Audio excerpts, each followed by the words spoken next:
Let's do some cardiology stuff.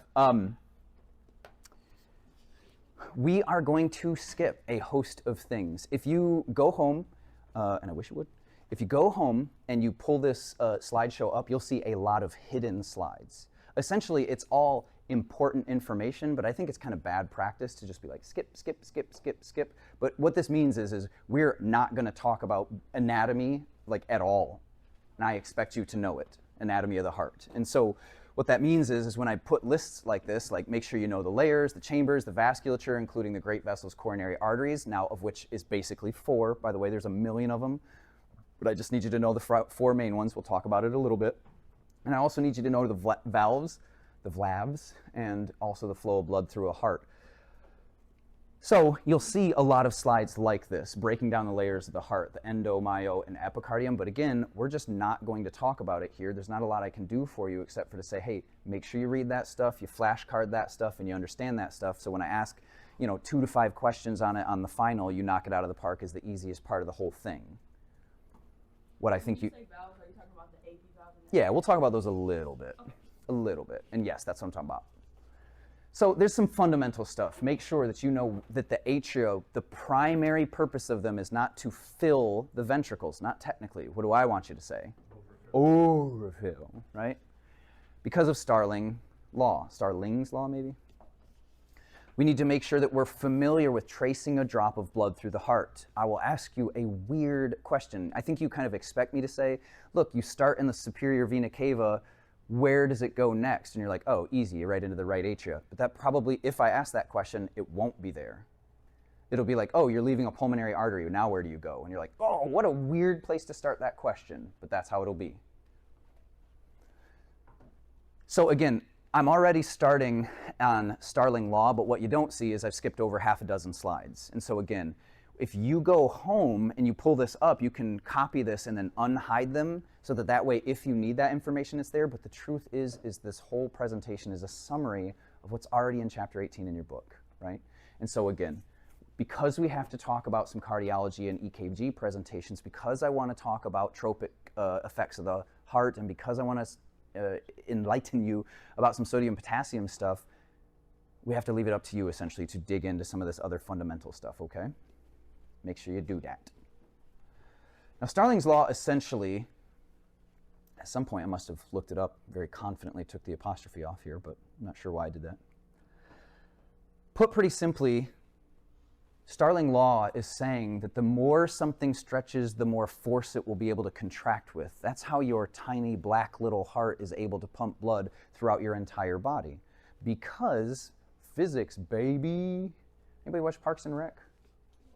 Yeah, do you remember when he says, pills, baby? I keep waiting for a moment to put that into my lecture, but anyway. Yeah, dude. Dude, I'll sit and watch a 30-minute John Ralphio thing on repeat. All right. Don't be suspicious.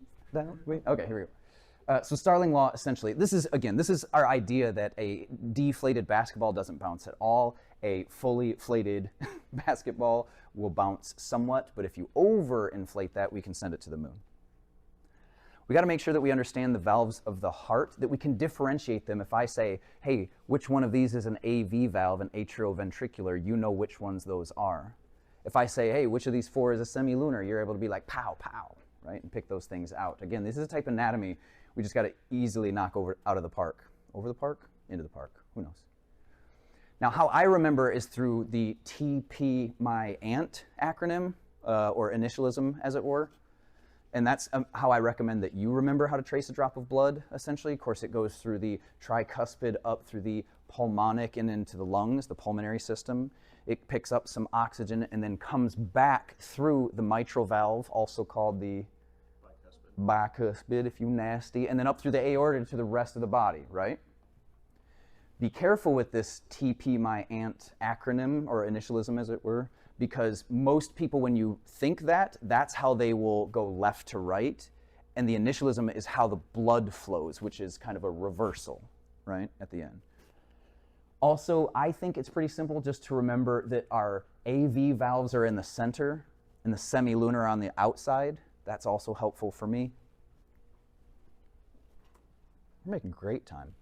Here's a succinct view of how to, here's what you should be able to do essentially, is you want to either put something like this into ChatGPT or have a friend, or at least someone friendly if you're still trying to get somebody to like you. But in any case, what you don't want to do is always start in the superior vena cava and then be able to trace it through. You don't want to get in that habit. You want to be able to be like, your friend be like, pow, number 10, start from there. And you're like, okay, awkward, and then move through it. Oh, number 6, start from there, and then go through it. Because fundamentally, your ability to trace a drop of blood through the heart is going to force you to learn all of the anatomy.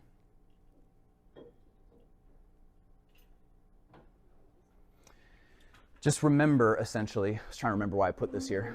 Just remember that having hearts drawn in red and blue can be somewhat misleading, simply because how would we define an artery? There's a million ways. Away from the heart, whereas your pulmonary arteries are not red. Yeah. They're pushing deoxygenated blood away from your heart. And if you get a tough test question about that kind of stuff, it's going to involve the pulmonary arteries or veins, because they know those are the tricky ones. Also, I just mentioned that the largest sinus vessel you have is over here. That's why I put the nose.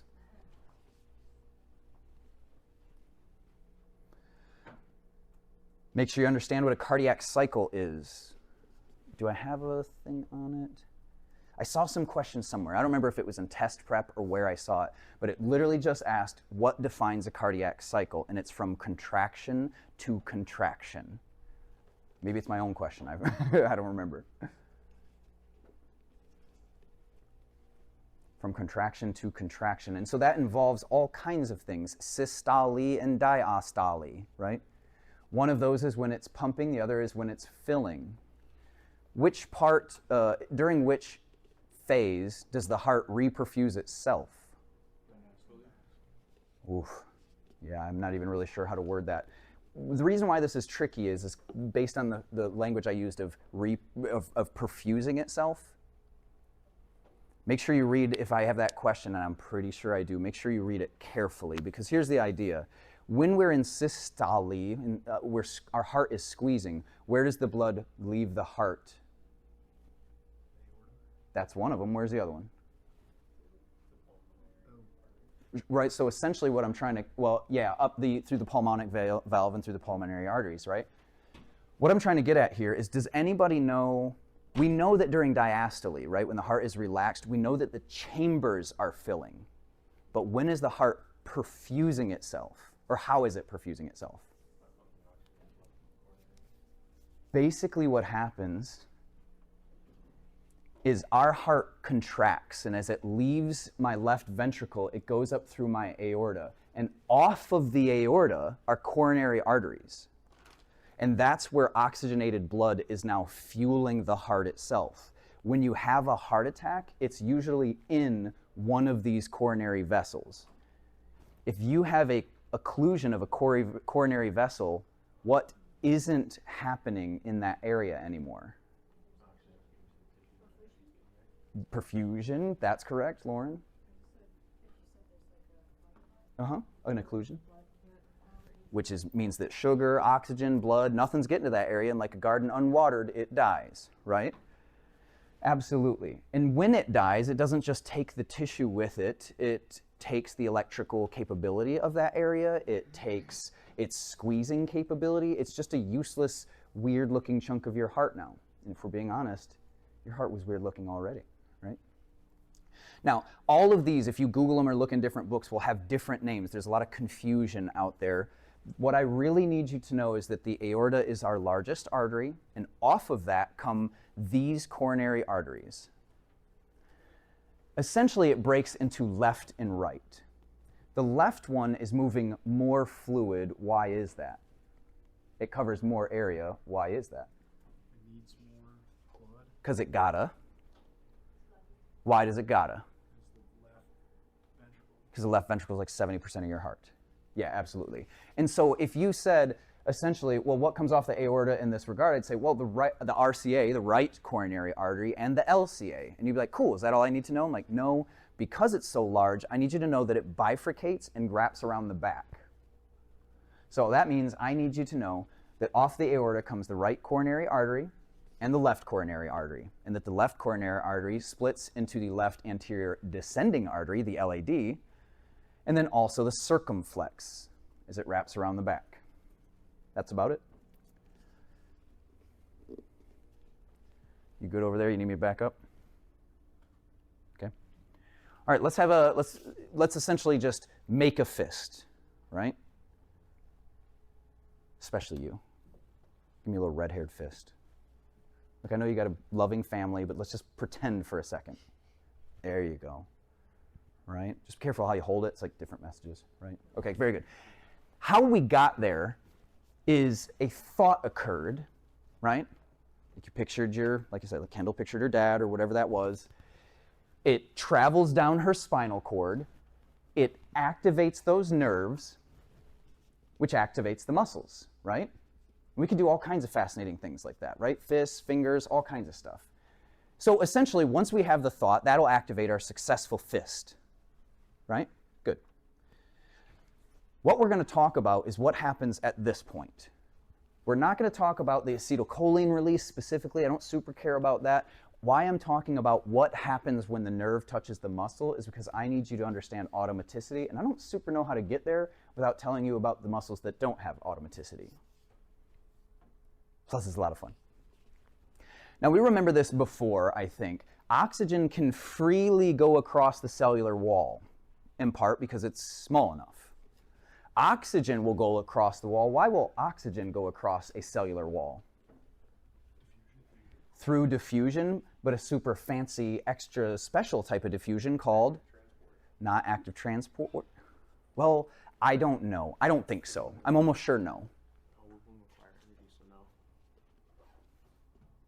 Shannon? This feels like something you would know. No? Osmosis. Right? Osmosis is the diffusion of water across the cellular wall. Okay. Why doesn't sugar get across the wall? It does need insulin, but why doesn't it get out across the wall without it? Too big. Simple as that. You ever looked at the chemical composition for sugar? I've never been able to remember it. It's like let's put you on live TV. Hang on.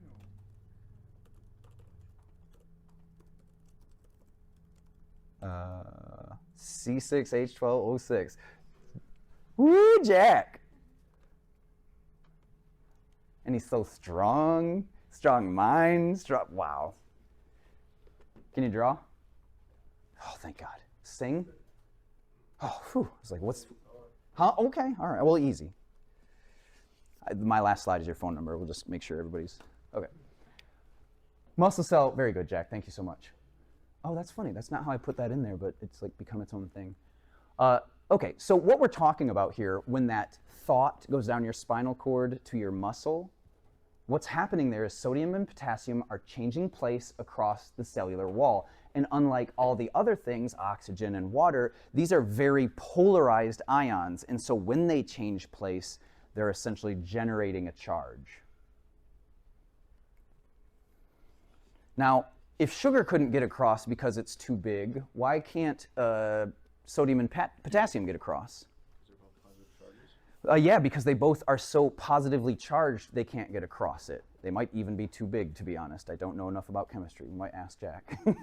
In any event, I'm sure that they can't get through the cell wall alone, not like oxygen can and not like water can, okay? What they need is for channels to open to allow them to come in. And how that happens is pretty fundamental, right? I think about, giving Rose the ring finger. I think real hard about it. It goes down into essentially my nerve endings. It releases acetylcholine, and that acetylcholine stimulates this channel to open. And I really give her the ring finger, right? Just hang on for a sec, buddy. I know, write it down. This is something I kind of want to move through pretty quickly and then take questions at the end. So Because the nerve ending has opened the channel, now sodium will start moving into the cell, and that's going to cause the cell to depolarize, meaning discharge, emptying it essentially of its electrical capability. You with me? The nerves activate the channels, sodium comes in, and zap. Okay? Now, potassium that's on the inside, primarily an intracellular ion, needs to now change places, and the depolarization that's occurring will open potassium channels. Okay? Thought, nerve ending, sodium channel opens, sodium comes in, that depolarizes, that causes the ring finger to go out. That, and that depolarization will now open the potassium channels, who will trade places, essentially, who now leave the cell. So the K leaves it and that becomes polarizing? Yes. If you said, Mr. Fearon, how does a cell depolarize? The answer would be sodium channels open, sodium goes into the cell, that is depolarization. So Na plus into cell equals depolarization. If you said, oh, well, so then I just keep doing that. More sodium, more sodium, more sodium, more sodium. I say, no, you can't just keep pulling more sodium in. It's going to change the way things work. We have to recharge our cell. Right now, look at all these positive ions in here. It is way too charged in a way that can't depolarize. So to repolarize it, these potassium will leave through channels. We're calling them channels because they just need to be activated. They don't need to be given energy to work. And so it's the leaving of those potassium that recharges my cell. But if you're paying attention here, this isn't where we started, right? What we have right now is the upside down, right? What we have right now in this state is the complete reversal of how my cell started. What's the primary intracellular ion? Potassium.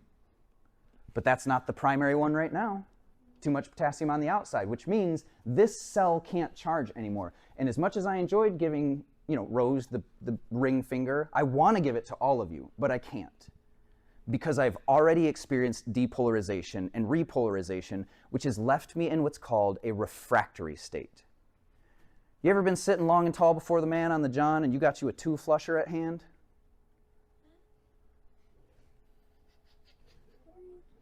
That was a little hayseed, but I think, boys, you know what I'm talking about? What I'm saying is mid-defecation, it occurs to you that the aroma has changed in your current environment, and it would behoove you to send that one on its way with a good flush of the toilet while you complete your daily constitution. Sometimes when you poop, you got to flush twice, Rose. Come on, that's what I'm talking about. I'm there. Okay, got it. Can I give more metaphors about poop and refractory? I'd be here all day for this. What I'm saying is that your cell in this state, after it is depolarized, after you've given the ring finger to everyone one person that you wanted to give it to, you can't do it again. Why? Because you just flushed the toilet and you've got to wait for what to happen before you can flush it again. It's got to refill. I put that on there just for you. You know where that's from? Is that a little... Ooh, wow. I thought for sure. I was like, as soon as I put that up there, Aiden's going to be like, oh, I love that. There's a huge portion of my life where everything went down to whole. That's just what we all said. Tiny Toons. Okay. Like I said, if I just wanted to throw my teddy bear in the toilet and flush it, and then suddenly I wanted to throw my dad's keys down there, I'd have to wait for that toilet to refill before I could flush it again. We're calling that a refractory period of that cell.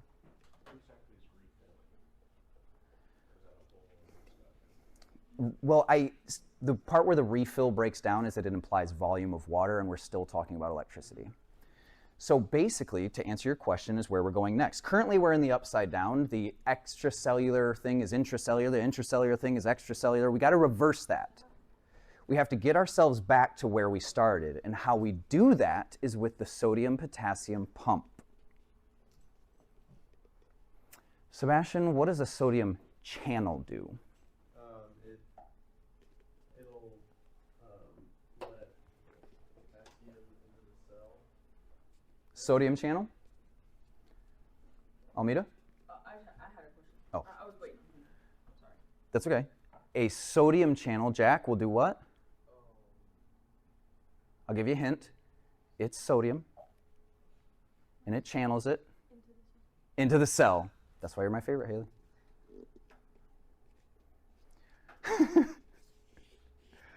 Sodium channel channels sodium into the cell, which means, Sebastian, that a potassium channel is going to do what? See? That's why you're my favorite. So the channels are allowing them to move freely through, but only in small amounts, largely, but just enough to depolarize and repolarize the cell. So after it's depolarized Yes, ma'am. and repolarized, Yes, ma'am. It's still not ready to go. the refractory. Yes, ma'am. You've the sodium coming in, the potassium coming out, you giving the ring finger to everybody is the flushed toilet. And now we're waiting for you to recharge or refill. Sorry, Almeida. That kind of answered the question, but when you said like you can't, okay, so after it's in the refractory state, you said they can't do it again. Mhm. You say that, what is that referring to? Like can't do what again? Refill? Yeah. What I'm saying is like, here's me giving it to Landon, and then you chirp up with some nonsense, and now I'm like, oh, I want to give you one too, and now I'm like waiting for my cell to recharge, or sorry, refill. I'm trying to avoid the recharge because I think it's better assumed. But I'm just like, okay, sodium left, sodium went in, potassium left, and I'm like, you got one coming, hang on. As soon as I can get this thing reset, well, to reset it will be my sodium-potassium pump firing, putting me back to zero, and now I'm like, boom, sodium and potassium for you too, right? And so the sodium-potassium pump is usually, and honestly, is just described in this way. It's what causes the heart to discharge and recharge. That's how it's usually described. It's not technically correct, but that's usually how it's superficially described. Sodium-potassium pump causes discharge and recharge. Not quite. Sodium leaks in, the cell depolarizes. Potassium leaks out, it repolarizes. Why can't it fire again? Because it's got to refill, it has to reset, and it does so through what? Sodium potassium. Very good. So as the sodium-potassium pump is now our primary reset device, we start to see 3 sodium and 2 potassium go in. This is our little seesaw. This is our balancing device that's going to get us back to square one. Now that the sodium and potassium are nested neatly, let's just say, in the sodium-potassium pump, they aren't effectively exchanging places until what happens? ATP. So, what is required in a skeletal muscle, in my arm, in my ring finger? What is required to start the process of depolarization? A nerve impulse that came from my thought, right? One of many. So I thought a thing, it went down to my arm, open sodium channels, depolarization, repolarization, and then ATP. If you aren't breathing, you die. We knew that, right? If you don't have sugar, you die. We learned that, I think. What we also learned is that these two things make ATP, but ideally what we know now is that when you don't breathe and when you don't have sugar, you can't reset any of your cells, which means those cells don't work anymore. And if you're their ring finger cell, then you know, it just affects your driving, I guess. If it's your heart doesn't beat. If it's your lungs, they don't lung. So oxygen and sugar, if you said early on, what's the point of breathing? I'd say, so you can live. And you're like, great. If you said, what's the point of breathing? I said, well, I need to pull in oxygen. Yeah, but why? Well, because it needs to mix with sugar. Yeah, but why? Well, because you need to make ATP. Yeah, but why? Well, because it needs to activate the sodium-potassium pump. Yeah, but why? Well, because channels are what got us into this mess. Yeah, but why? Well, because you see what I'm going? Hang on. He's been diligently, go ahead. If we're following that thought process on a long enough timeline, say you didn't have insulin but you were okay somehow, Yeah. would that cause muscle atrophy? Yes. Because you were unable to? Yes. Okay. Yeah, and you wouldn't be okay with insulin, without insulin. You would die. Exactly. Why would you die? Because you're not able to recharge the cells? Because none of your cells would reset, which means none of them could repolarize, which means your heart would stop hearting, your lungs would stop lunging, your eyes would stop eyeing. You need the sugar so that your cells can work. So the ATP is needed to recharge, not for the depolarization and repolarization? Yeah. Okay, I just want to make sure I understand. Yeah. That's why I'm trying hard to use the phrase refill, because I think you could also say depol is discharge and repol is recharge. The thing I'm not mentioning, and I'm honestly trying to avoid, is the conversation about action potential. I'm implying here that you have a resting potential of 0 and that sodium comes in, it goes over 0. You don't start at 0. You start at a different action potential, and this is shifting you along the line. And so the summary of this is sodium and potassium moving is what causes depol and repol. But it's not the end of the line. You have to be able to reset that process so you can depol and repol again.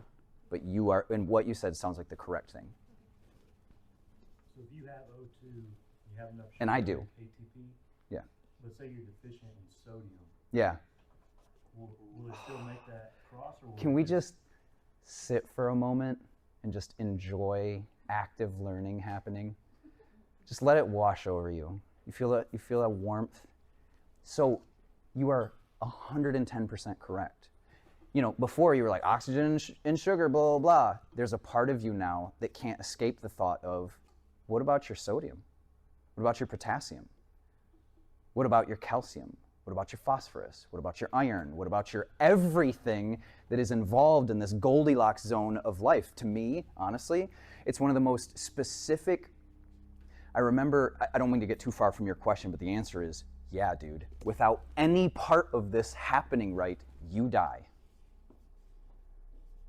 Which is what they call in the Christian, or at least theism environment, the what is it called? It's called the fine-tuning argument.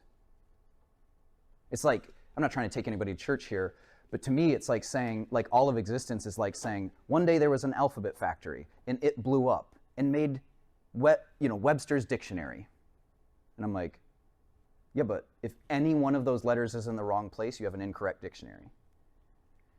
If any one of the 40 plus different motors in a single flagella of an amoeba is wrong, that amoeba dies and the cell dies. So I'm like, this kind of stuff, I look at this and I'm just like, how do you evolve past needing these elements if every one of these things has to happen for you to live at all? So anyways, yes is the answer to your question. I'll see you Sunday morning at church. Yeah.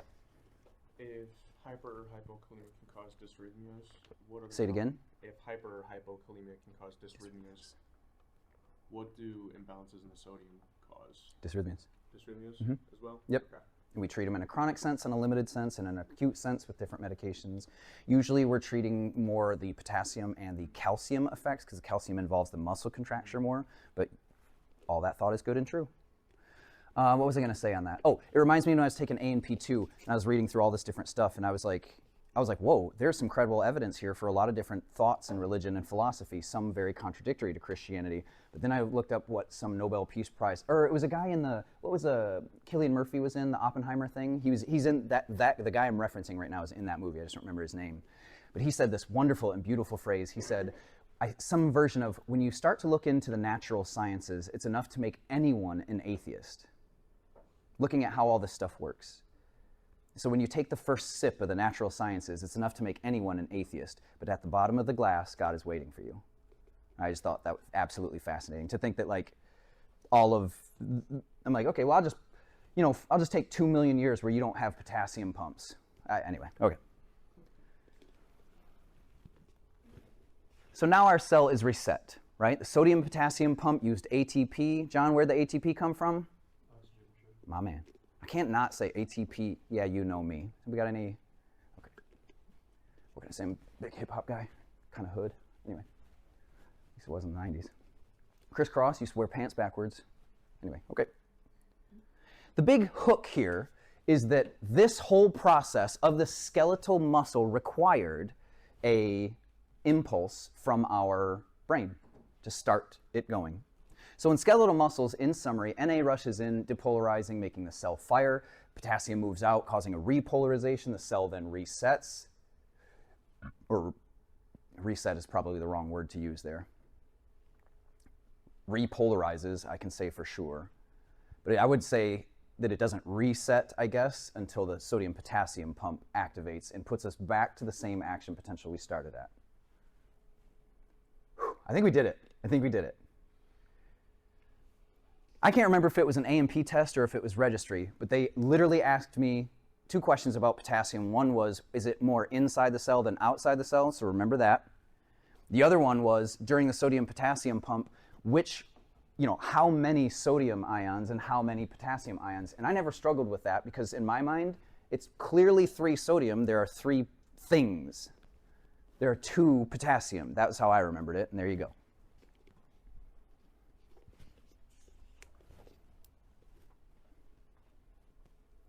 So in most cells, we have a thought, we have a spinal cord, we have the nerve activation, we have the sodium channels opening, causing cellular depolarization, yeah? Automaticity, is that a question? It was just about this, actually. Automaticity is skipping. All of that is no longer required. You don't need a thought, which is lucky for some of you. You don't need a spinal cord, which is lucky for others. And then nerves don't need to activate. Literally, these sodium channels are just open all the time. What's the confusing part? So, but I thought that you have to have all of that. You do for every cell, basically, that isn't your heart. That's why your heart is special. Not yours. Yours is generic, but in general, hearts are special. Yeah, that's right. So I can at least say all skeletal muscle cells work the way where these acetylcholine nerve releases need to happen. But your heart doesn't. Those channels are just always leaking in. And then you might be wise to say, but if the cell was always leaking, wouldn't it just constantly depolarize? Uh-huh. So it's like, why, like you're not telling your heart, you're not thinking, okay, heart, do you think? Right. And then, so this is why. Because those sodium channels are always open. Always, okay. And so are the potassium ones. So you're always in flux. Now that would be bad if it were my left leg, right? Right? But it's okay when it's my heart because I, at least for now, want to go on living. Yeah. I mean, if like the blood that you pump doesn't have oxygen, so if the channels are not open, how you make things go in and out? So I guess that's why it's always open. You know what I'm trying to say? I am not sure I do. I guess I can say that if what you're saying is if you have dysfunction of oxygen, won't that cause a problem with your channels? I would say, no, your channels will stay open just fine because they don't require anything in cardiac cells to stay open. But a lack of oxygen or sugar will affect your sodium-potassium pumps. So even though the channels are open, it won't reset, and that's why your heart will stop or go into a dysrhythmia. So if that's what you were saying, then I definitely followed you. But Landon? Are there any other cells other than cardiac cells where automaticity occurs? No, not to my knowledge. Okay. I wanted to Google it, but I forgot to. With what Haley was saying, you're saying that the first, what you just said, basically, with all the yellow charts. So that's like normal cells, and this is your heart cells? Yep. Okay, so your heart cells just skip everything and everything. That's why if you pull it out of somebody, it'll still beat because it's just leaking sodium and potassium constantly into the cell. Can't that cause like dysrhythmias and stuff? It constantly leaking? Yeah, because didn't you say that you can become like hyperkalemic?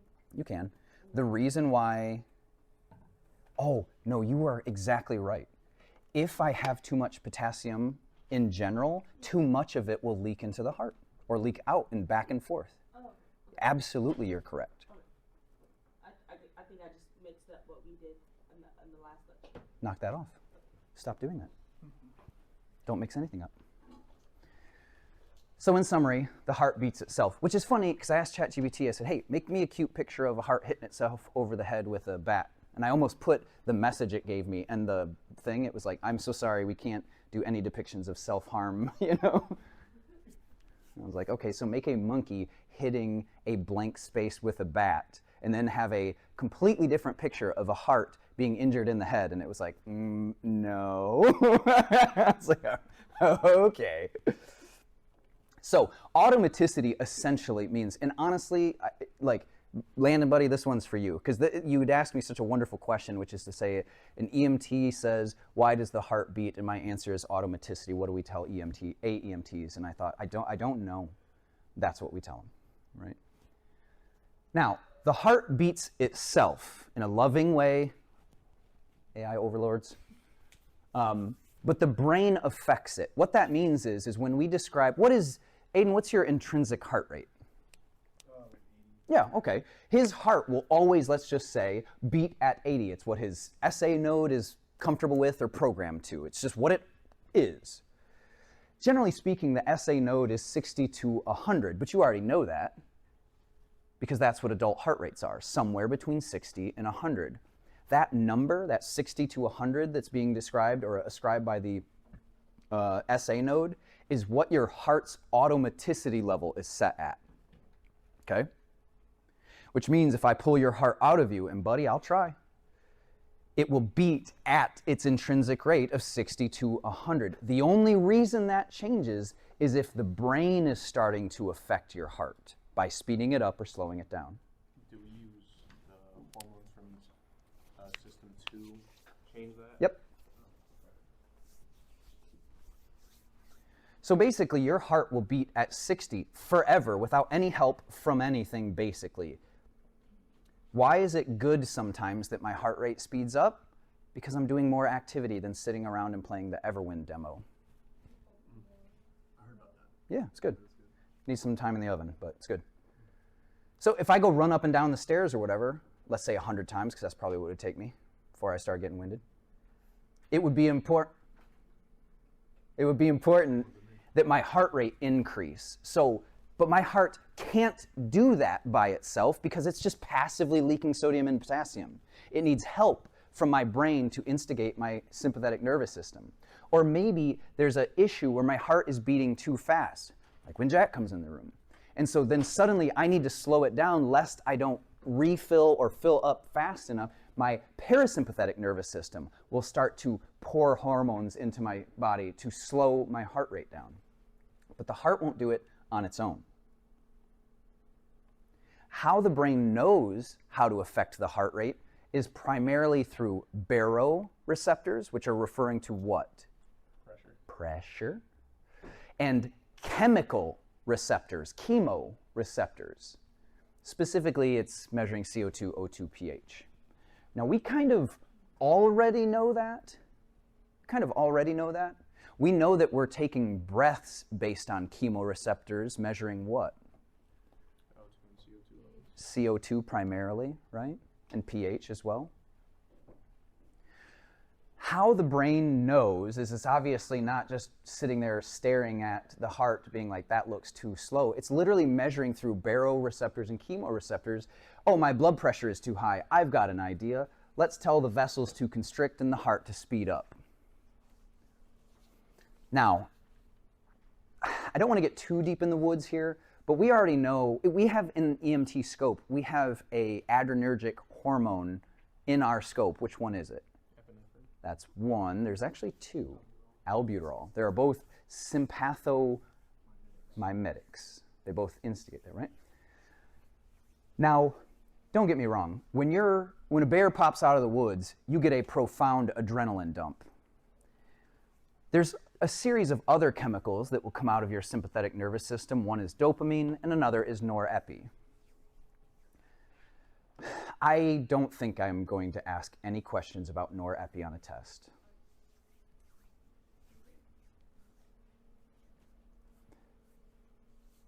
Early on, we talked about what epi does. You know, bear jumps out, epi gets squeezed out of my adrenal glands, and it sends my heart through the roof. I get vasoconstriction, and I start running.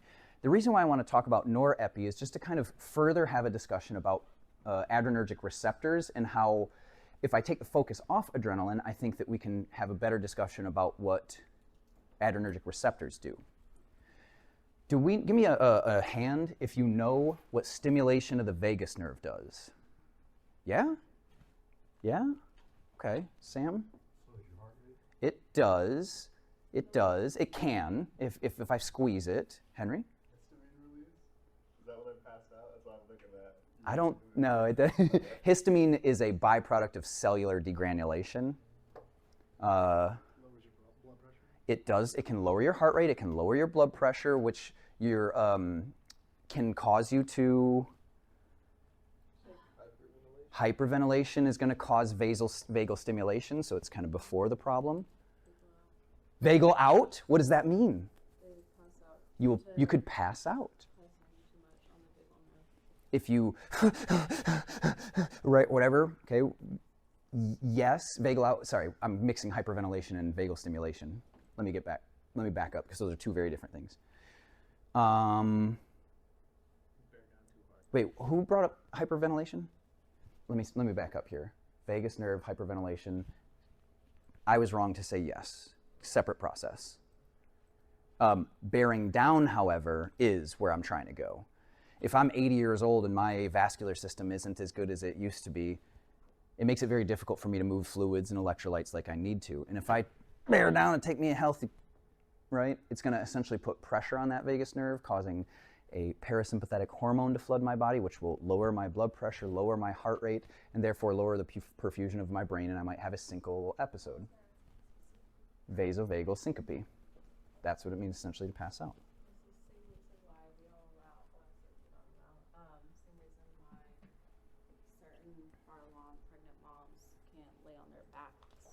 No. You're right that a mom laying on her back who's like in her third trimester, the baby's getting bigger, so it's putting pressure. It doesn't usually put enough pressure on a vagus nerve to cause an issue, but it will collapse their inferior vena cava.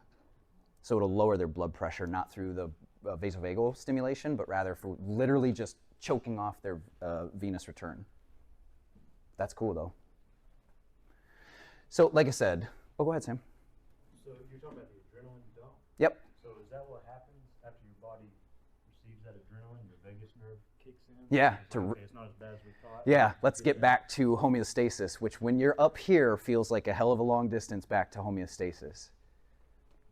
Yeah, and you're probably experiencing some anaerobic metabolism experience as well, because your body's just like, and you're just everything getting amped all over. But also we have to consider that your catecholamines, like adrenaline, are not limitless. Like you have a reservoir. And part of the reason why as a paramedic we would administer epi and dopamine to people because they've been in stress for so long that now we're waiting for them to create more, and I'm trying to kind of replenish that store. And so part of it also might be you just experiencing the lack of that hormone and stuff. So, Landon? For the body to achieve homeostasis, Yep. Does it just naturally deal with the hormones, or does it also Yeah. through like parasympathetic just to kind of bring it to balance? It slows down your. I don't know what happens to an epi molecule once it's done its business. I don't know if it dissipates into something else or it just comes out your pee hole. But whatever the case is the adrenaline definitely is no longer effective, and your parasympathetic nervous system is now pouring its in to get you back down to homeostasis. So there's a crossover that can both be active at some point? They are always active, just to lesser and greater degrees, Gotcha, okay. which is why Atrovent is successful, because your parasympathetic is always pulling in that direction. Yeah. Take a quick break. Used for the contraction of skeletal. Yeah, dude, I get it. Okay, let's talk about some tropes. Right in the nickel of a dime. Oh no.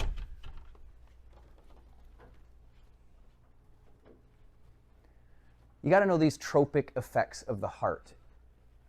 You remember when I was talking about beta adrenergics, specifically beta 1? And I was like, look, as long as you know that beta 1 affects the heart, you're okay. And then you, like a fool, graduated EMT and went into AEMT. And now I'm like, oh, okay, it's not just that. Beta 1 has far more going on than just affecting your heart in a generic sense. It's affecting it in three primary ways. These are the ways. Do you know the way? I'd have put it on here, just wasn't enough space. What does tropic mean? So tropic is an interesting phrase. Admittedly, when tropic largely refers to target cell hormones, like hormones that are affecting a certain thing. I most of my career, and literally today, will incorrectly use the phrase tropic. I think that even though we talk about tropic hormones, these are not tropic hormones. They are just inconveniently the same word when referencing heart stuff. So if I said, so when I refer to the only tropics I know, essentially in EMS, are their tropic or tropic effects of the heart. Which is a long-winded way of me saying, I don't know. But here's what you do need to know. This is a chronograph on my hand, on my wrist, as it were. Chrono is time. Chrono trigger, my man. Yes, sir. As long as you can remember that chronography or chronographs or watches, you will remember that if I give you a positive chronotrope or something that increases your chronotropography, then your rate is going to go up. If I give you something that negatively affects your chronotropic aspects, what does that mean? Slows it down. What do you suppose epi is? A positive or a negative chronotrope? Positive. Good job. Inotrope, I remember, because ino is one letter away from iron, to pump iron. That's the strength or the contraction. So Jack, if I gave you a positive inotrope, what would happen to your heart? Probably have more contraction. More contraction, right? Lauren, if I got you a negative inotrope, what would happen to your heart? Less contraction. What do you suppose epi is? A positive inotrope, right? Now, if we talk about dromotrope, this one's a bit of a reach, but I don't know what else to put there. Dromotrope, essentially, is referring to your electrical conductivity. That means the conductivity from one cell to the other. If I said your SA node is beating at a certain rate, which of these three are primarily affecting that? Chrono, ino, or dromo? Chrono, because I'm referring to your rate. If I said, hey, the rate has started in your SA node, and now it needs to travel along some pathways to get to your AV node, which one of these three is primarily affecting that? Dromotropic. Dromotropic, because it's about the electrical conductivity. If I said, great, so the SA node is depolarizing, we are having excellent dromotropic properties, conducting electricity to the AV node, and now these heart cells that were conducting electricity want to squeeze, which one is affecting that? Inotropic, right? Just whatever, I have no idea, actually. The inotro is actually silent, it's pronounced pick, so I'm surprised you didn't know that.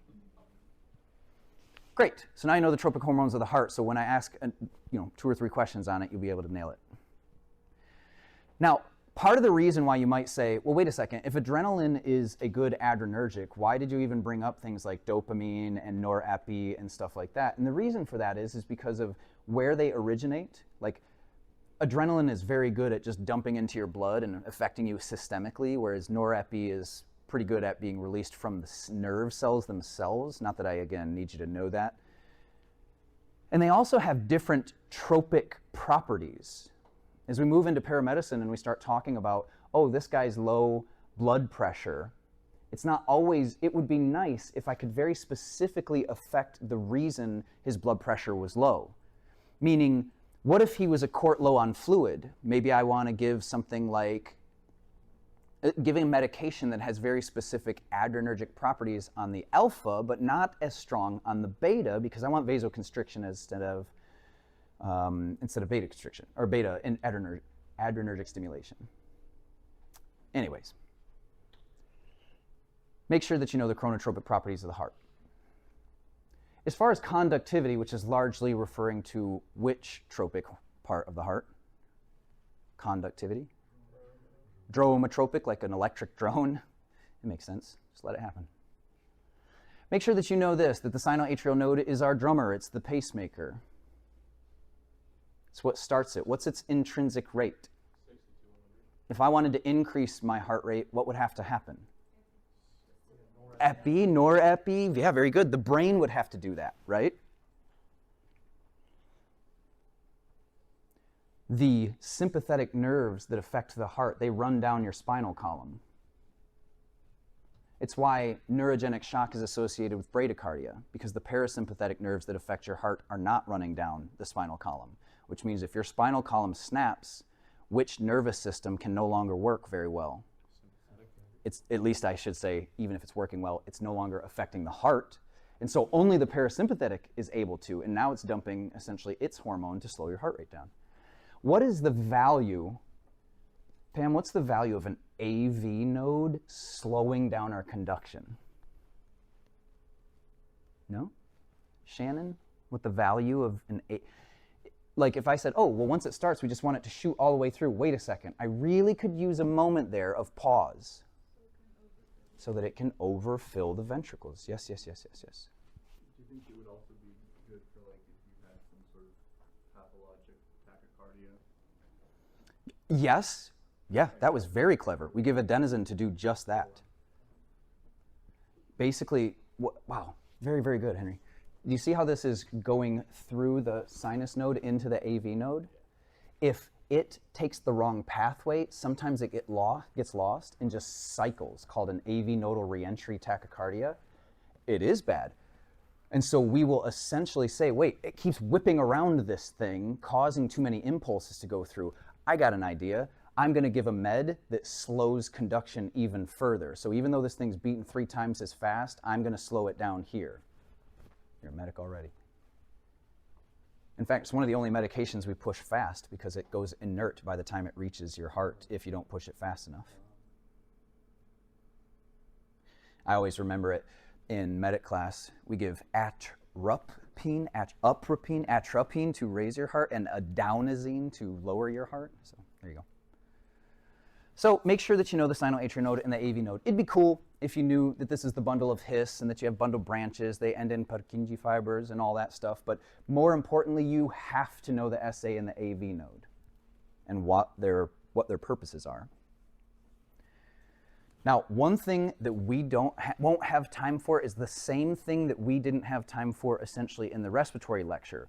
If you said, hey, I'm going in to take the registry, what do you think is most valuable use of my time for studying and preparing for their cardiology? I'd say it's not in sodium potassium pump, tropic hormones, or EKGs, and that's what we're talking about today.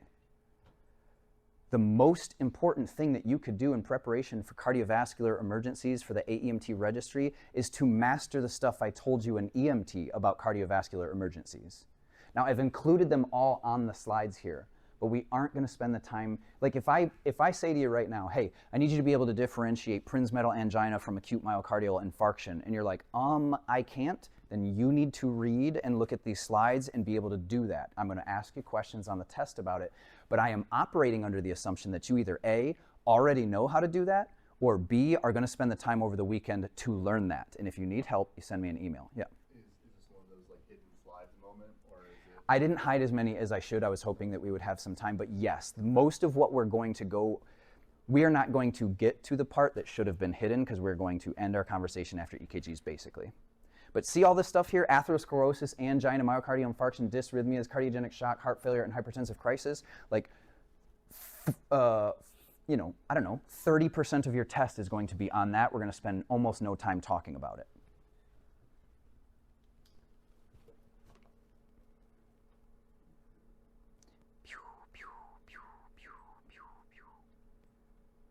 I said I wouldn't do this. I said I wouldn't cry.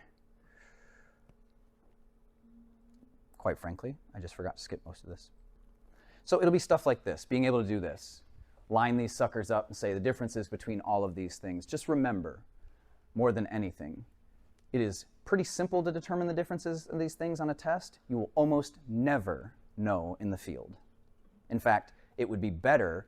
I've even toyed with the idea of having a quiz where the answer, like, where I'm like, the instructions are, I want you to take this like an active clinician, not like a student. And it's just all these differentiating factors, and then the right answer is just heart attack every single time, you know? Like, because I'm like, that's how I want you to think. The guy's like, I have angina, and I'm an emergency physician, and this really feels like a vasospasmodic issue, and I know that because I took one nitro and I felt better. And you're like, cool, heart attack, let's go to the hospital. And I'm like, there you are.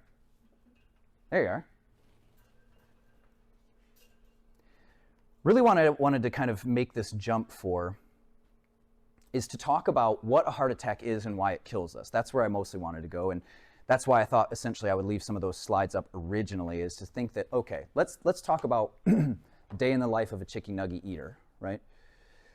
Essentially, as a freedom-loving, world-crushing American, I have so many different rights, like the rights to pound chicken nuggies as much as I want and move as little as possible, right? Which is awesome. I'm married. I got 2 kids. It's not like she's going to leave, right? So mostly I'm fine to continue doing that. Asterisks. It's affecting my atherosclerosis, or my arteries, and therefore plaque buildup. Because the more I eat the things I shouldn't, and the less I do the things I know I should, the more cardiovascular disease I develop.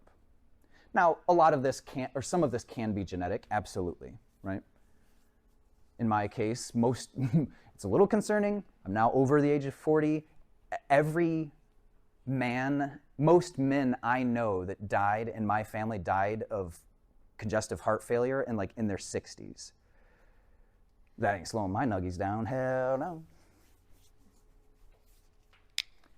In any event, there's some thought processes that need to kind of be developed here as we move into AEMT. I've got a guy with chest pain. I need an early 12 lead. That means within 10 minutes. An easier reference point is after your ABCs. Now, what I'm not telling you is that you need to get a 12 lead after your ABCs on every single patient. If a guy broke his thumb, it's probably not a priority. I still want you to do it. It's probably not a priority. You can probably get it in the truck. But if there's any chance that this could be acute coronary syndrome, then I need you to prioritize that. We got to get that cardiovascular surgeon out of bed as soon as possible. And more to the point, we have to track the changes, which is why early is so important. You go on to a dyspnea, dizziness, chest pain, or basically any call that isn't isolated trauma or obvious sugar, early 12 lead. Just don't let it get in the way of life-saving interventions. Don't say, well, Mr. Fearon said after ABCs, so let's get the 12 lead on and then start bagging them. No, that's not what I mean. Also be a little careful about our patient assessment there. I realize that once I kind of move some stuff around, there's no explicit place for pupil checks or lungs, but in my opinion, they both fall in our focused assessment. So just make sure you're still looking at pupils and checking lung sounds. Anyways, aspirin is a priority for sure. If you're ever on the fence about nitro, don't give it. Aspirin has a substantial reduction in mortality in acute coronary syndrome. Nitro does not. Now, it's good. It vasodilates, it reduces pain, which reduces stress, which reduces myocardial oxygen demand. All that's good. But if you're on the fence about nitro, you're like, wait, is it Cialis that's 24 or 48, or is that Viagra? Don't give it. Or maybe the better answer is it's called med control. But so many times in the field, I'll watch somebody and be like, boy, really don't know what to do about this nitro. And I'm like, well, that's okay. What'd you do with the aspirin? And they're like, oh, I haven't yet. And I'm like, oh my God, give the aspirin, waffle the line on the nitro. That's the one that's not proven, right? And also make sure that we take him to a PCI center. Look, quite frankly, if you get a line started on a guy, give him oxygen if it fell below 90 because you understand essentially free radicals. Put on an early 12 lead and transmitted that sucker 3 times, gave him aspirin, gave him nitro, and did all the things he could, and then took him to a Taco Bell where he sat there for 45 minutes, he would still die and you'd be the worst. Which means you can do all the right things for a patient, but unless you take him to the place that's going to save his life, then what are we doing? So make sure you know to take coronary patients to a place that can pluck it out if possible. Yes, sir? Because we have the issue of free radicals, do we want to keep them at a target SpO2 or? We do.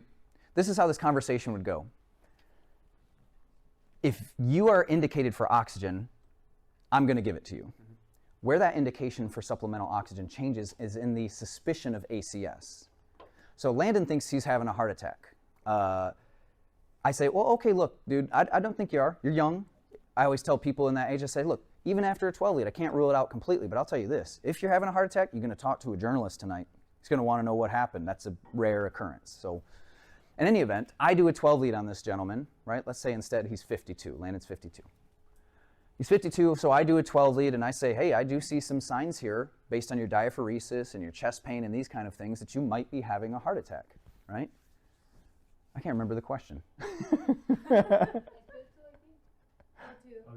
Oh, thank you so much.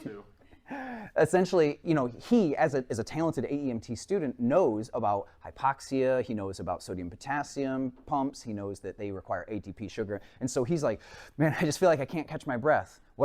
Even though in a non-suspected ACS, I just put him on oxygen. Him saying he needs oxygen is enough to give it to him in most every other case. But when I think he's having a heart attack, I say, hey, I'm not going to do that right now, brother, because you know that your difficulty breathing isn't hypoxia. It's ischemia. You know that. But if he persists on it, okay, then I will, because he's going to get all worked up about it. And you know how he be. You know, so essentially, I'm going to say, even if as a pulse ox and difficulty breathing starts dropping to 90, I'm still not putting him on oxygen because that's what the AHA says, that we're not going to put people on oxygen unless they fall below a 90% O2 if we suspect ACS. But again, as always, we don't ever withhold it. There's just sometimes we don't give it.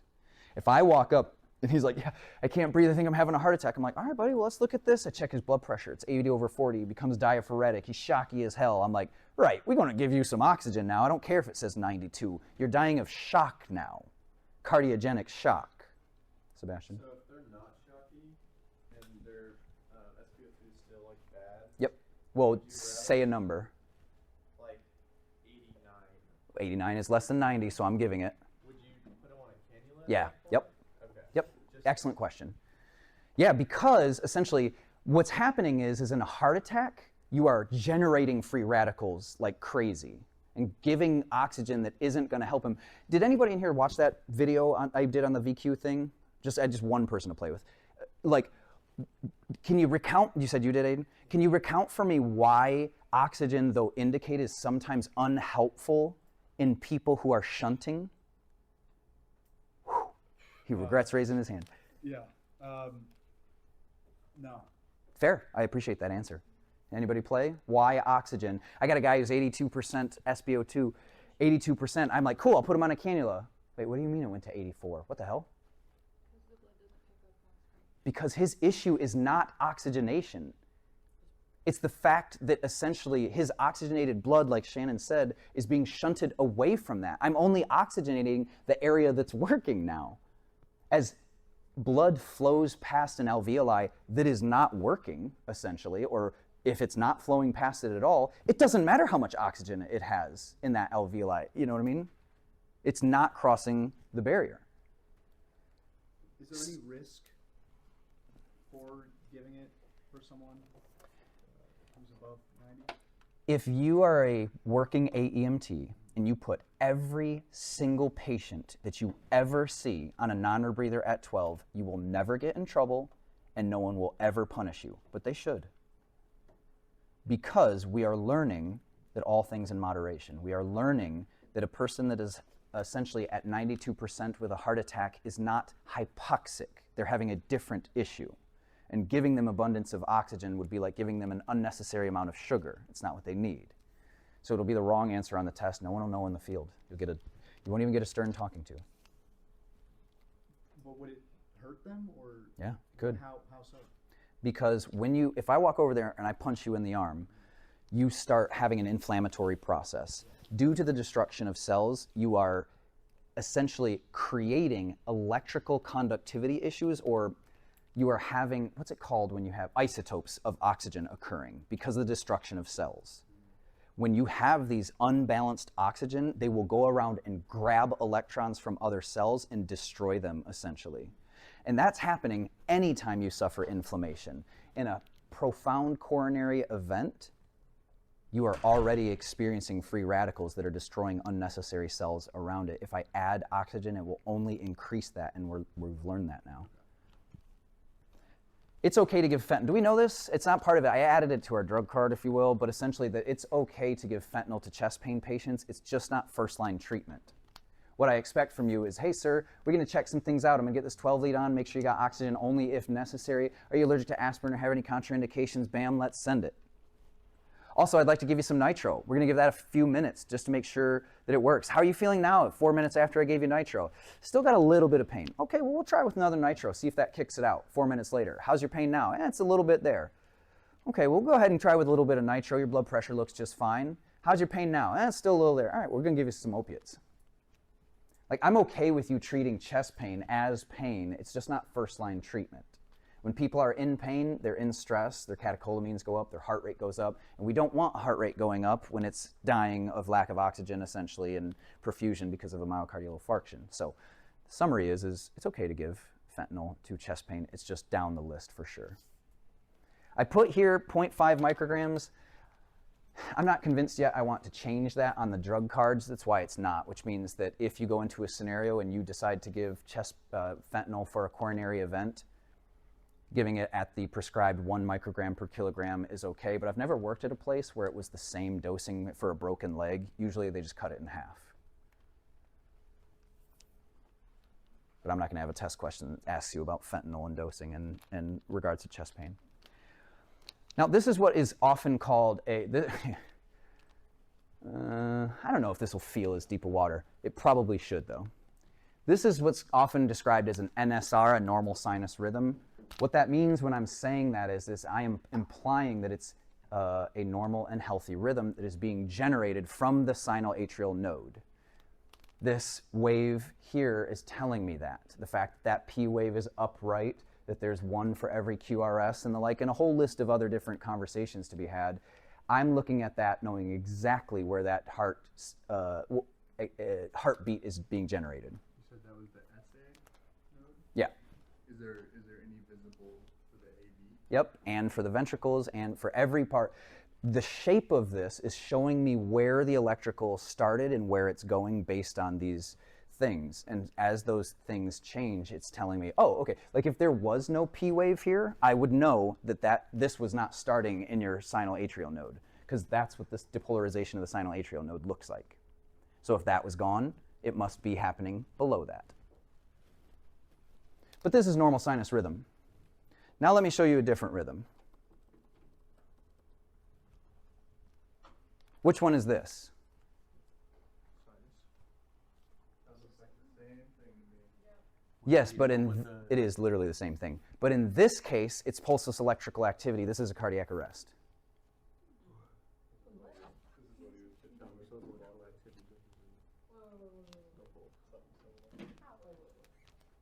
That's none of your business, ma'am. Essentially what this is this is why this next slide irritates me, even though visually it's wonderful.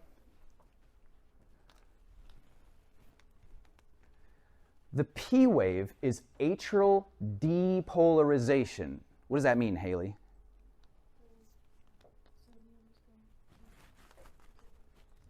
Sodium is going into your cardiac cells, depolarizing and causing this to occur, right?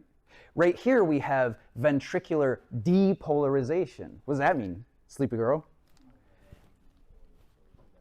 If we have ventricular depolarization, does anybody know what that means?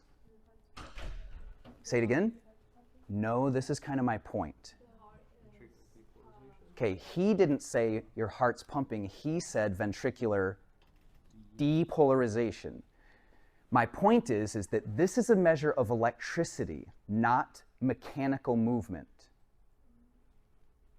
The reason why I could say this is a normal sinus rhythm, but also it can be pulseless electrical activity, is sometimes people have all the electrical capability and none of the mechanical association, which means this could be a electrical depolarization and recharge and all that stuff without movement of the heart. Your electricity is working and your heart cells are not squeezing. How would you know? Check a pulse. I love that one. You check a pulse. Now, don't get me wrong. I've seen a lot of PEA. They never look that nice. This is what like paramedic instructors will hit you with. They'll be like, what's this rhythm? And you'll be like, normal sinus rhythm. And they'll be like, ha, ha, ha, you stupid fat idiot. It's actually PEA. You didn't check for a pulse. And I'm like, dude, when have you seen a rhythm that clean be pulseless? Never. But it technically could be. This is kind of what I mean, though, and this is a few slides in here about, like, this is what I mean by, we're going to talk cardiology because you need to understand that when I say ventricular tachycardia, you know that it's referencing ventricular dysrhythmias, but you aren't supposed to interpret it even if you can, because interpreting it can be dangerous when I don't tell you all the other bunches of things that this could be that you don't know yet. So be careful with that. Use what I've taught you about patient presentation and vital signs. Don't be basing treatments off of EKGs. You should use as AEMTs the presentation of the QRS, the presentation of the EKG as like a student on your truck, just saying, hey, do you think this is an issue? Maybe you should look into it. That's what we should be using it like, okay? So here we have atrial depolarization. Right? This is essentially the sodium going into the atrial cardiac cells and depolarizing. Then we have ventricular depolarization. We don't know that's contraction. Right? How would I know that's ventricular contraction? Checking a pulse. Or blood pressure, or he's talking to me. You know, like, yeah. So this is, why is the ventricular depolarization so much larger than the atrial depolarization? Because it's bigger. Now, this is the ventricular depolarization, which means sodium has crossed into the cell, and then potassium has to leave the cell to repolarize it. We remember that? So we have ventricular depolarization and then ventricular repolarization, and then somewhere over here the sodium-potassium pump is resetting us. Oh, are you going to ask me about atrial repolarization? So, if this is ventricular depolarization and this is ventricular repolarization, the question becomes, where it do be at? Yeah, the depolarization of the atria are right here, but you can't see it because the depolarization of the ventricles is so much amplitude that it's drowning it out. Cool. Now, I don't think you're going to get many questions on EKGs, but I've seen questions where it said, what is a P wave? Which means you need to know what a P wave is. I've seen questions like, what does a QRS complex represent? Which means you need to know what that represents. What does it represent, Henry? QRS complex. QRS complex. The ventricular depolarization. Good job. Yes, sir. Well done. Ventricular depolarization. What also I've seen is reference to ST segments. Now, these things are described according to their start and their finish based on the isoelectric line. This line right here is our zero, essentially, called our isoelectric line.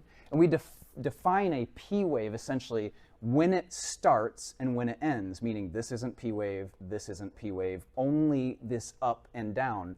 And so when we see this go down in the Q wave ends at the isoelectric line. So this right here is our Q wave. When it goes above the isoelectric line, it gets a new fancy name called the R wave. And the R wave ends at the isoelectric line. And then when it goes down like this, you'd be like, I know what that is. It's a Q wave. No, no, no. If it goes down before the R wave, we call it a Q. If it goes down after the R wave, we call it a S. Where does the S wave end? At the isoelectric line. Which means if this S wave went above it, something else would be going on. Is that the stemming? Yeah. Now, if this is our S wave and it starts at the isoelectric line and it ends at the isoelectric line, and this is our T wave, that means that between the S and the T is our ST segment. That ST segment is how we're looking for the most obvious heart attacks. Do you see how this in green isoelectric line, I don't even have a Q wave or an S wave here? This essentially is going to represent where that S wave would end. So this will be the beginning of our S, and this is where the T wave is. Our ST segment in the green one is normal.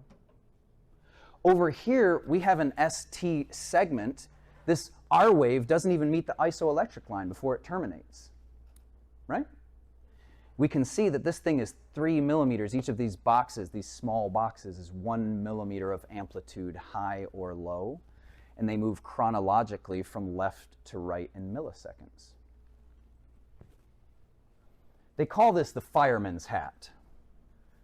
It's the most obvious of the heart attacks. They kind of say, well, it looks like a fireman's hat on its side, I guess. Firemen are guys that put water on fire, they pull kittens. Anything else? How in the world did we figure this out? Do you have any Einthoven's triangle is how we figured it out. A guy essentially surmised that maybe we were having an electrical experience in the heart that was depolarizing it, so he put wires around his wrists and his leg, stuck his foot in a bucket of water, and he was like, I'll be darned, you can see it. This is my reminder because I didn't have time to make a more appropriate slide. Now, water is a bad representation of this because I'm not talking in EKGs about fluid movement, I'm talking about electrical. This is basically what happens. Let's say right now that my SA node discharges and sends an electrical signal down into my ventricles to depolarize. No big deal. But if Landon puts his hand up like it's a blocked coronary vessel, now my my fluid can't get past that, so a heart attack is happening, and that tissue is dying. When my electricity sent from my SA node meets that dead tissue, it will conduct around it. And that's causing the change in morphology, the shape of that EKG. When we see this shape here, what we know is that the electricity in this person's heart is now flowing abnormally around dead tissue. That's why it's like that. Here's the infarct, it's flowing around it. And that's how I suspect infarct, because I can see his electricity is moving, and the only reason essentially that it would do that in this case is if it couldn't conduct through the dead tissue.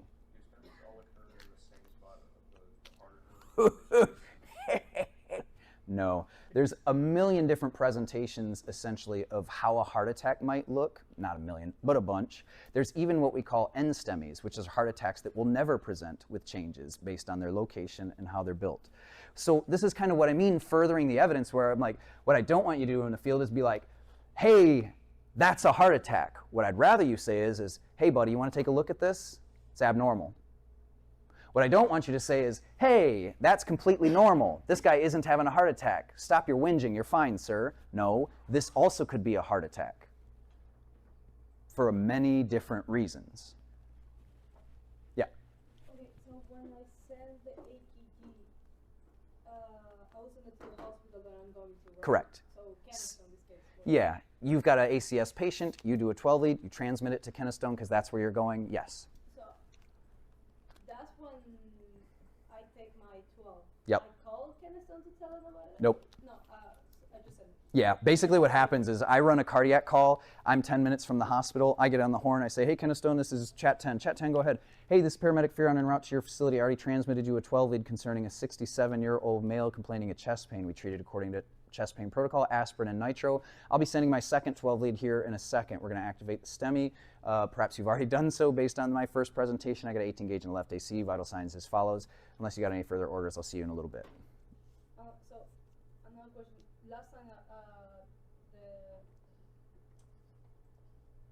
can they call me at some point and tell me like, yeah, that's a STEMI, dude? They won't. They won't? Okay. That you don't need to know. I mean, it shouldn't change anything you're doing. No, I'm asking it because last time we have a lab, it was like trauma or Yeah. and Harry was like, yeah, that's a normal sign. So he meant like he called back. So I thought that was like a thing actually. Not my experience. He might have been flexing. Yeah. So would you use different verbiage, like you were saying, you shouldn't be like interpreting EKGs? Correct. So would you just say like? Oh, the I sign hadn't of considered a that. STEMI? I was calling as I did when I worked. If I'm an AEMT, yeah, I'm glad you brought that up. This is more how it would go. Keystone ER, this is Chat 10. Hey, Chat 10, go ahead. Hey, this is AEMT Fearon. We're en route to your facility with 67-year-old male complaining of chest pain. We suspect ACS. We've transmitted a 12 lead over for your interpretation. I've given aspirin and nitro according to chest pain protocol. IV started in the left AC. I put him on a cannula even though his pulse ox was 92. He was very diaphoretic. We're out now at 94% on the cannula at 2. Blood pressure, vitals as follows. See you in 10. Yeah, that was a good distinction. I appreciate that. And you can too. Okay, here is a sinus rhythm, right? It's coming from the SA node. I know that because it's got this P wave, though I don't expect you to know that. It's because the electrical activity of my heart is going from top to bottom. Do you see how the ventricle depolarization changes the shape in a big way? Now, I won't have a picture of a VTach and say, hey, what do you think this is on a test? I won't have you do that because that requires you to interpret the rhythm. But I will have a question that says, what is VTach? And you need to say essentially that it's a dysrhythmia where we are having the origin of our depolarization happening in the ventricles. That's what ventricular tachycardia is. That is what it looks like. It's essentially very different than sinus rhythm for a myriad of reasons. And there's a little comparison. We would call ventricular tachycardia both fast, because it's tachycardic, and wide. Do you see how this QRS complex is very narrow, and this right here is very wide? Do you see how this QRS complex goes up, and this one goes down? Well, it's going the exact opposite direction because the electrical depolarization is going the exact opposite direction. Does anybody remember why VTach was wide? It has to go all the way across to the other side and up to the SA node. That's right, because in a sinus rhythm, we are going down this bundle of His and then up the bundle branches at the same time. Whereas in a ventricular dysrhythmia like this, it's depolarizing from a region of ventricular cells that then has to go completely up the chain and across to the other side instead of following its normal tread.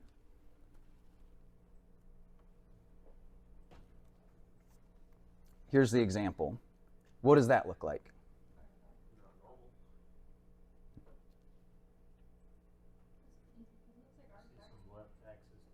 Shut up.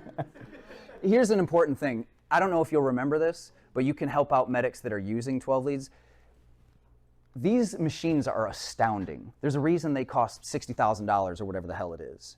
They are amazing. If you spent your entire career only reading that, you'd be right more often than not. What happens is when a medic goes into the field, they don't know a lot about EKG. They look at that reading a little maybe more than they should. When they start leading a little bit more, they start chastising people who look at that. So here's the phrasing I always use. Bad medics only look at this language up here, but worse medics ignore it. This is an astounding development in human history to be able to interpret rhythms, because a lot of this stuff isn't art, it's mathematics.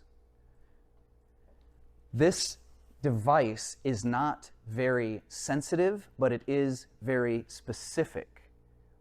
That means that it won't always see heart attacks, but when it thinks it does, it is often correct.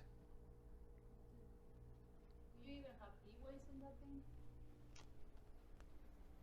It's a topic for another day, my dear. In fact, though, I wanted to make sure that you looked at this. If any part of it was you were like, whoa, that looks like VTach. This one isn't, because like Sam astutely said, the axis is fine. My man's paying attention over there. Talk about sodium, axis. In this case, you might look at this rhythm at the top and say, well, that looks pretty clearly like VFib or arguably VTach to me, but it isn't. That's artifact. That's somebody jiggling the lines. I don't want you running over there trying to manually defibrillate that guy. You just need to get your foot off the wire. What you do need to do as an AEMT is be able to differentiate these things essentially in concept and understanding which ones will be shocked by an AED. A sinus rhythm, will that be shocked by an AED? No. No, it will not. What about VTach? It depends. Does it though? It will shock. Say it again, Alex. It will shock him. It absolutely will shock him. It doesn't depend on anything. It will shock it when it sees it. What we're hoping it depends on is your ability to ignore its suggestion because the guy is pleading with you for his life, right?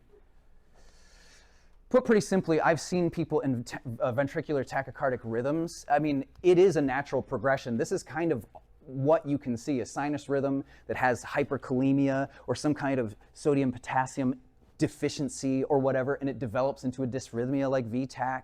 As it gets sicker, it goes into VFib and then ultimately into asystole as all things trend towards zero. But sometimes you can go directly to jail, right? Sometimes you get a heart attack and just go right to asystole. But it is often a progression to go into VFib first, or at least it's true that it's often to go into that. We don't very often get to see it because they're dead by the time we get there. VTach can last all day. I've seen people in VTach for days on end. VFib, you are dead, and you don't stay in that for but more than a few minutes, maybe. So an AED will shock VTach and VFib every time. It won't shock asystole because, again, well, I don't know about again, but it's no electrical activity, and the AED is trying to reorganize your electrical activity, and asystole is none. It will always shock VTach. It shouldn't always shock VTach because sometimes they have a pulse. Now, oh yes I can. Cardiogenic shock, right? This is heart failure issues. I'm not necessarily talking about congestive heart failure, but really just the heart not doing what it ought to. Cardiology can largely be summed up in these three concepts. If you've got a problem with your heart, it's probably because it's too slow or too fast or too bad, meaning things like weak pumps or irregular rhythms. That's the summary. When people get confused in paramedic class about how to interpret all of these rhythms, I always start with this. Look, you can, by process of elimination, cut down on what you need to think about as far as cardiology. This isn't a trick, but Destiny, if I've got a heart rate that's 50, will that ever be tachycardic? No, because it's 50, which means I suddenly don't need to think about SVT, AV, NRT, V, it's 50. It's none of those things, right? So put pretty simply, we can put all of our cardiology into three main buckets: too slow, too fast, or too bad. Now again, VFib is often where we'll end up, and certainly asystole on a long enough timeline, and VFib is just absolute chaos. You can have a pulse with VTach because as inefficient as just having your ventricles beat too fast, it's still actually moving fluid. VFib doesn't. It just quivers in place. This doesn't look like AFib. It might if we had these big spikes in it, because AFib is just your atria fibrillating. It's not good. AFib turns your heart into a clot-making machine, right? But VFib is instant death because you pump no blood. And so ventricular fibrillation is chaotic quivering. No blood is pumped, and the treatment is defibrillation. I don't yet know how much I want to press this button, but I wouldn't be surprised if in the next class or the class after that, I require you to know that a witnessed cardiac arrest is dramatically different first step than an unwitnessed one. I don't think I require that right now, but here's the lesson. If I'm talking to Landon and he's got chest pain and I'm starting to treat according to ACS protocol and he goes unresponsive, what do I want you to do? Look, listen, and feel, right? I find out that he has no pulse. Because I'm clever, I already had him on the AED, suspecting that this heart attack might have killed him. Before I start CPR, I defibrillate him. Why? Because it's one of the mainline treatments. Yep. Narrow window. Narrow window. Very. The only two things that are, it's like, have good outcomes. Yeah, that's correct. All these things in tandem are true. The point is this: when do I say to put an AED on? As soon as it arrives. He's in cardiac arrest, you got the AED on him, and it's our priority. What's essentially happening here is that if I watched you die, defibrillation, if I'm alone, let's say in the back of a truck, I'm alone in the back of a truck, Does that just make you nervous? Oh, okay. And I'm talking to Landon. I'm like, we're running lights and sirens to the hospital. I say, hey, buddy, just take it easy. This aspirin does amazing things. It's much better at its job than I am, right? So you just let this medicine work. I'm going to put these pads on you so I can take a look at your heart, when really I'm thinking it's going to stop soon, maybe. I'm going to put these AED pads on you. Don't worry about that. Let's go ahead and get your blood pressure checked, and then boop, he passes out. Or let's say, more to the point I'm trying to make, that's kind of improper. I didn't put any heart attack, ACS patients on pads. I never did that. They're expensive, or at least you don't always need to use them. It's one of those weird conundrums where I'm like, a good clinician would put pads on every heart attack patient. It is fiscally unresponsible. Anyway, let's say I'm just sitting there trying to figure things out. Oh, I got trouble breathing. All right, it's going to get you some oxygen. Paramedics are 30 minutes away. They're going to meet us at the McDonald's parking lot that you started at. It started this problem at 20 years ago, whatever. Okay, we're hanging out. Let me get this blood pressure. Suddenly he gorks out. I feel a pulse. He doesn't have a pulse. I don't initiate compressions. I get the AED. Firstly, you already know this. The AED is within reach, which means it's here, which means that needs to be put on first. Why it matters to us is because in a witnessed arrest, you still have circulating blood volume and oxygen creating ATP and the like. You don't need CPR in that moment. You need defibrillation, or at least if you need defibrillation, you need it now.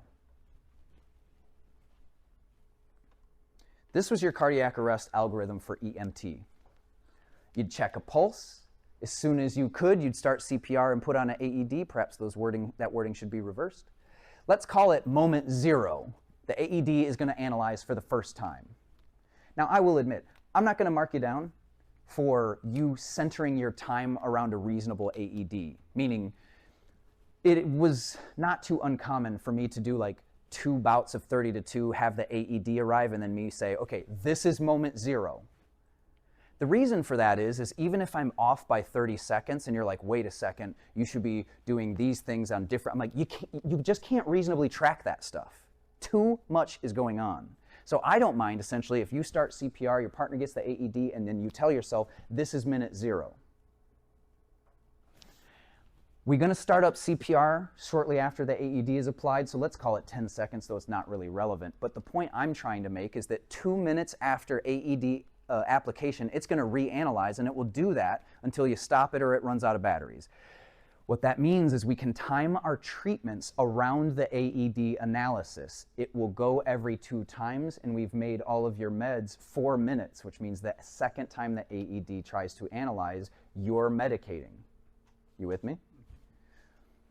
At the end, we would call, not at the end, but as soon as we could, we'd call ALS to say, hey, I don't have access to epi. Do you want me to either A, pick this guy up, interrupt compressions, and drive to where the medics or the doctors are because they have the epi, or are you a smart potato and should I just sit here doing good uninterrupted compressions until we run out of space? Now you are ALS, now you do have epi, which means you should not transport cardiac arrest patients. Why shouldn't you transport somebody whose heart isn't beating? Or at least pick them up and transport them. If you're in the middle of transport, keep going. Is there enough workload on the body? Because it interrupts compressions, and it's one of the only things that we have proven in the last however many years we've been looking that actually improves people's chance at coming back. Moreover, since it'll just be you in an ambulance, if that's the case, you will pull over and stop. Why is that? Guy goes into cardiac arrest, you say, hey partner, pull over. Because after 2 minutes of compressions, you are not doing compressions anymore. So it's better to sit essentially on the side of the road doing compressions than it would be to transport a guy and not do compressions at all. That changes, of course, if you have another person in the truck. Now you can do both. But it still means, essentially, like let's say that Landon and I are working together as 8 EMTs and we're working through this algorithm. And he says, hey, Sam and his whole fire crew just showed up. Now we can get a rider. Now we can transport because we can keep doing CPR. No, because getting him onto the truck is going to interrupt CPR. If you want to make a case, what are you trying to, you're going to talk Lucas? Yeah, it doesn't. Doesn't what, interrupt CPR? No. I'll bet you it will. Okay, I will check my mom. Yeah, that's okay. I'm very comfortable that the majority of people that I have taught the Lucas to can do it with minimal interruptions. I'm comfortable with that. It is not the standard, though. Most people take 1 to 3 minutes to put a Lucas on. That's death. In summary, in this class, and ideally as you go out to change the culture, don't transport people in cardiac arrest. It's the moving them is the only thing well, not only thing, but it's one of the most primary motivators for why they're staying dead. The AED is the anchor to the situation. It's going to help you time your stuff. This is the summarized version. This is kind of like the cleanest, concisest way. So if you're like, oh my gosh, AED, so scary now. Or sorry, cardiac arrest, so scary. I'm like, I don't think so. CPR and then epi as soon as possible. That's what AHA says. Epi as soon as possible. And to give epi, we need to do an IV or an IO as soon as possible. All of this ASAP stuff doesn't come at the cost of the 2 life-saving interventions that we've known since the beginning. Meaning, if you're just sitting there doing CPR, it would be unwise to stop doing CPR and start doing an IV. An IV might help with epi. Stopping CPR is definitely going to keep him dead. If I've got a partner and we're doing CPR, basically it will be his job to initiate an IV or an IO in between my 30 to 2 compression ventilations. See what I'm saying? It probably means I'm doing one-man CPR compression ventilations while he establishes an IV or an IO. Because we need epi, what? As soon as possible. Yeah. Do you think in practicality you would go IO there? Yeah, because they're in teaching world, they're free. Yeah. In real world, most protocols will have you do 3 IVs before you attempt an IO, even in a cardiac arrest, because they don't want to spend $600. But IO might be more reliable. It's way more reliable. Time. Yeah, a guy in cardiac arrest has 0 blood pressure. Those IVs can be very difficult to get. Yeah, and I don't even think that the company is a monster for doing that. You know, like we got to keep diesel in the engines. We got to keep people in clean uniforms. We need to supply people with equipment. And if I'm dropping $600 or whatever it is on every single cardiac, what's the statistics? Asystolic, unwitnessed arrest. How often do those people come back? 5% of the time. So I'm spending, $600 on an IO for 95 people who are so unlikely to come back in the first place. I don't think they're crazy for doing it. But in teaching world, it's pretty easy. It's free here. Well, we do because the metro actually make us do 2 attempts. Yeah. With that 90. Yep. But normally fire is forced in the scene, so they will get an Oh yeah, and don't get me wrong. There's been plenty of times where I've just walked up, took an 18 gauge, jabbed a dude 3 times in the arm, and then drilled him with an IO. I'm like, y'all saw my 3 sticks. Got pokes in the hole to prove it. So we want to do the ASAP as soon as possible. We put the AED on at 2 minutes, it's going to do its second analysis. That's when we swap compressors anyways. We want to get an iGel and an end tidal on also when we can, but it's not, again, to interrupt our life-saving interventions. So essentially that means I'm going to be doing 30 to 2 compressions while my partner establishes IV or IO. Also during that time, he's going to be dropping in an iGel. Or perhaps I will if he's doing the other thing. If you're keeping score, that means that all the times I told you that you should really start delegating stuff in EMT and AEMT, I'm saying you have to, or else you can't do the job.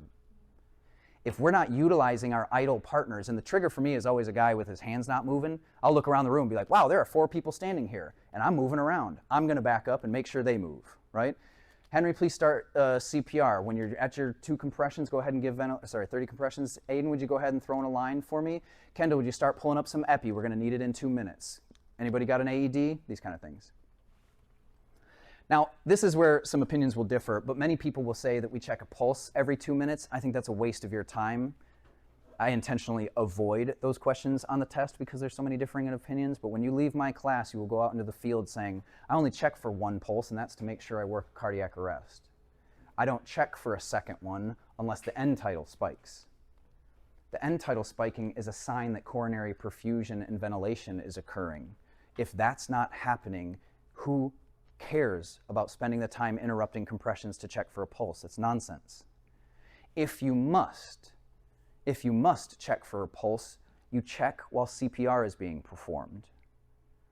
My partner is 26, 27, 28, 29, 30, breath. 1, 2, 3. I'm like, hey, I'm going to do a pulse check, keep going. I look for a pulse while he's doing compressions. If you're gonna feel a pulse, it'll be while he's doing compressions. If you can't feel a pulse while he's doing compressions, he definitely doesn't have one. 30, he stops. He goes to ventilate. If the pulse I felt while he was doing compressions stops while he's doing ventilations, he doesn't have a pulse. If it keeps going and he's not doing compressions, he might. So if you must check, you check when the ventilations are being performed, but you start it while he's doing compressions. My recommendation is you don't check. You put end tidal on there and you wait for it to tick.